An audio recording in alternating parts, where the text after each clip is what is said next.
Good, Ty. We've been waiting all day to get this done, man.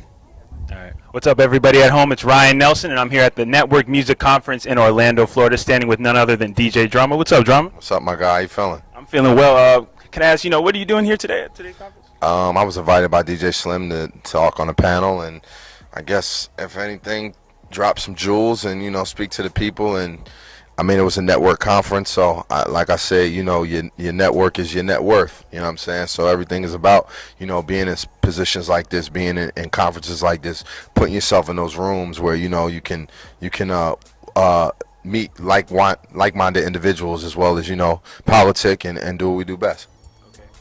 And everybody knows, you're a big fish in the game, but can I ask, how did you get started? Because I did some research on you, and I'm hearing, first, he got started because he was in the ATL movie or whatever, but how did you get started? I need to hear the truth from yourself. Well, it definitely wasn't an ATL movie. If that's what I give my credit for, that 0.5 seconds, that would be quite the come up. But, I mean, really, I started, just out of love for hip-hop, like doing music and becoming a DJ because it was a hobby of mine, and I turned it into a career. And I guess just again loving what I was doing and taking full advantage and treating it just as such. You know what I'm saying? I mean, I came up early in Philly, and from making mixtapes in high school to then coming to school in Atlanta to owning the campuses, and then owning the city from a mixtape point of view, and just really trying to get my name and my brand out there as much as possible. So I mean, a lot of people don't really see a lot of the back stuff a lot of artists put into it, but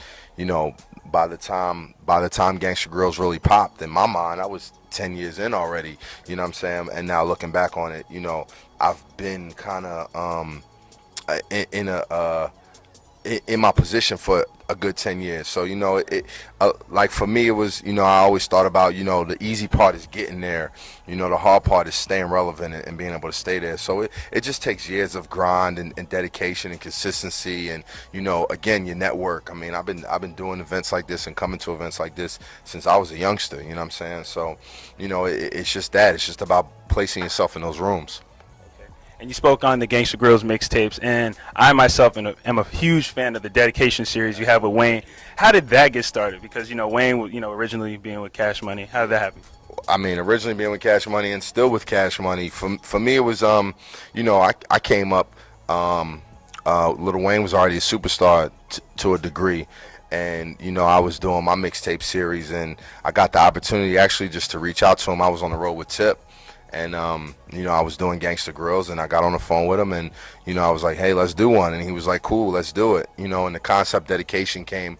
I was trying to think of something special, and at the time, the Carter was out, and Wayne was kind of transforming into this lyrical monster, and the Dedication. It was kind of like, really, it was great time, and it was, great collaboration between the two of us. And, he's just one of those guys that, he is where he's supposed to be because his work ethic has always been impeccable. He had a vision young, and he made his way. And I guess the success that I've had with people is the majority of those who, like myself, have had a vision and made our ways, whether it was Tip, whether it was Jeezy, whether it was Wayne, whether it was Meek, and so forth, and 2 Chainz, and so many people that I've met through the years in the industry and gotten the opportunity to work with. Now, fast forwarding to this year, 2014, you did a mixtape with Childish Gambino, the Stone Mountain Kawhi mixtape. And Childish Gambino, that's not really his sound. You wouldn't expect, oh man, he's doing a Gangsta Grills mixtape. So who reached out to who to get that made? I think originally I reached out to him. I don't know if it was on Twitter or if we ran into each other, but I was already a fan. I mean, Heartbeat is probably one of my favorite songs of all time.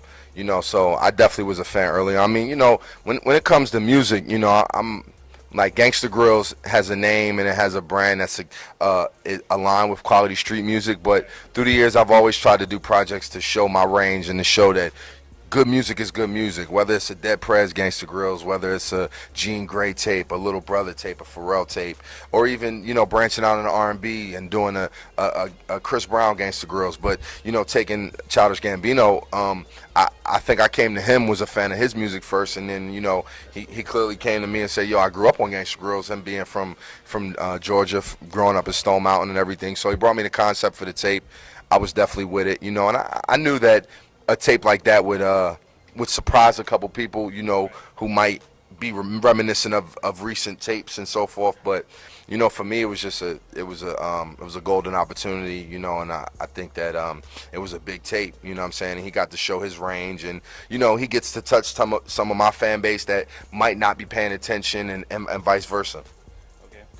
And for my last question, I wanted to ask, in your new role as an A&R at Atlantic Records, what's been your biggest challenge so far?